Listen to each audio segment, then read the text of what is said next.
Okay, let's unpack this.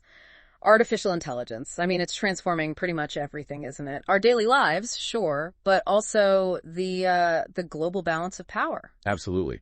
And it's more than just cool new gadgets. AI is genuinely a geopolitical game changer. The game changer, how? Exactly. Well, it's this unique mix, right? Economic potential, military applications, even social control aspects. It means power isn't just shuffling between countries anymore. It's actually shifting away from states in ways we haven't really seen before. Creating a whole new kind of global competition. Exactly. So that's our mission for this deep dive. We want to get into how private tech companies aren't just like watching from the sidelines. They're central players in this global AI race. We've got some fascinating source material to look at. Yeah, really interesting stuff. Okay, first off, the sheer potential of AI. The numbers are kind of staggering. Projections suggest it could add, an annual 3.3% productivity boost globally? Potentially up to $25.6 trillion. It's huge. And it's not just the economy.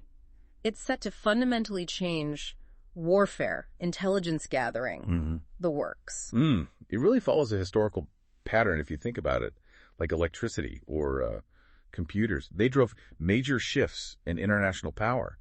AI is poised to do the same thing. And the main players are pretty clear, right? The U.S. China, Russia primarily. Yeah. And they're putting serious money behind it. You see things like the UAE's $10 billion national AI fund or Russia investing, I think, around $6.1 billion. The stakes are just incredibly high. Okay, but here's where, for me, it gets really interesting. The role of these non-state actors. Yeah. Big tech companies, Microsoft, Google, SpaceX. They're acting almost like, geopolitical actors themselves, sometimes with more resources than actual countries. It's a totally new dynamic. Yeah. And we saw it play out so clearly in the war in Ukraine. Right. Give us some examples. Okay, well, Microsoft stepped in to protect Ukraine from cyber attacks. They even took down Russian internet launch points.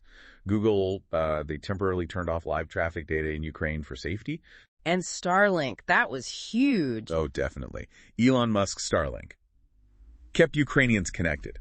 They deployed something like 15,000 user kits, and crucially, they could rewrite the code incredibly fast to counter jamming attempts. But didn't Musk also make a call about its use? That's the really telling part, yeah. He decided Starlink shouldn't be used offensively, for drone targeting, for instance, and the U.S. government. They couldn't really force his hand. Wow. So a CEO can essentially control critical infrastructure that impacts national security. Exactly. It shows this new kind of vulnerability.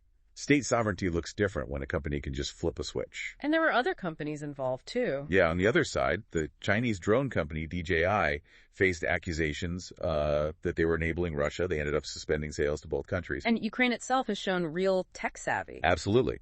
You had that Air Alert app, apparently developed overnight, plus their use of AI for things like voice transcription, and they worked with Clearview AI for facial recognition. It's such a contrast to, say, the Cold War era. Back then, it felt like governments, DARPA in the U.S. were driving the tech innovation. Right. State-driven. Now it feels like commercial innovation is leading, and the military applications follow, often with this incredible speed and agility. That's a perfect summary of the shift. So, okay, what does this all actually mean going forward? You mentioned these emerging geopolitical bottlenecks in AI. Yes, basically choke points in the whole AI value chain. There are about 4 key ones we need to watch. Okay, what are they? First, just raw computing power. The specialized chips, the data centers, the engine you need to train and run these powerful AI models. Makes sense. Second, talent. This might be the ultimate limiter. Not just programmers, but top-tier researchers, engineers, people thinking about the ethics, too. And the competition for talent is fierce. Oh, incredibly. You see the U.S. and Europe generally having higher quality research output, perhaps, but China's catching up fast, and they're aggressively poaching talent. There are reports of, 500% salary increases offered to Taiwanese engineers. Wow. 500%. Yeah. And interestingly, India is a major player here, too, producing about 16% of the world's AI talent. Okay. Compute and power. Talent. What's third?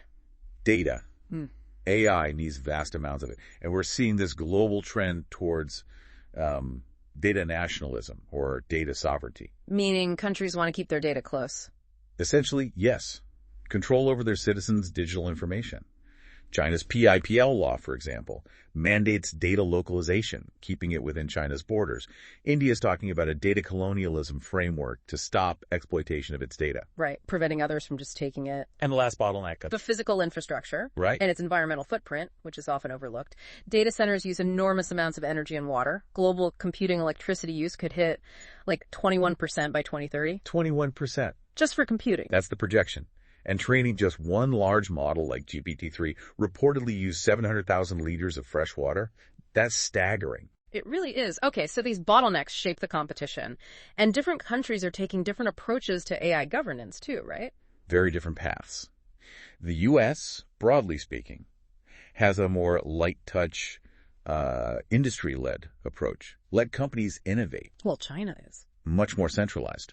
This idea of civil-military fusion is key, deliberately blending civilian tech progress with military goals, and they clearly see AI as a tool for social control as well. And the EU. The EU is trying to carve out a role as the regulatory leader, focusing on ethics, rules, and this concept of digital sovereignty, trying to set the global standard. So this fragmentation, it must have big impacts for businesses trying to operate globally. Huge implications. Restrictions on who your customers can be, definitely an increase in corporate espionage, this push for national self-sufficiency. Think about the bans on Chinese 5G providers in some countries. But also potential opportunities. Oh, for sure.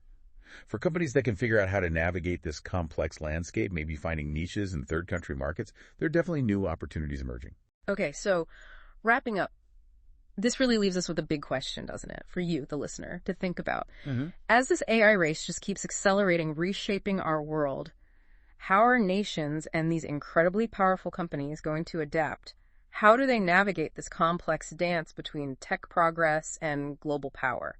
Yeah, what does it actually mean for state authority when, as we saw with Starlink, a single company might hold the key to a nation's digital lifeline? It's crucial to understand these dynamics, the private sector influence, the resource dependencies, these bottlenecks. To really make sense of the world order that's evolving right now. Definitely something to mull over as this AI race continues.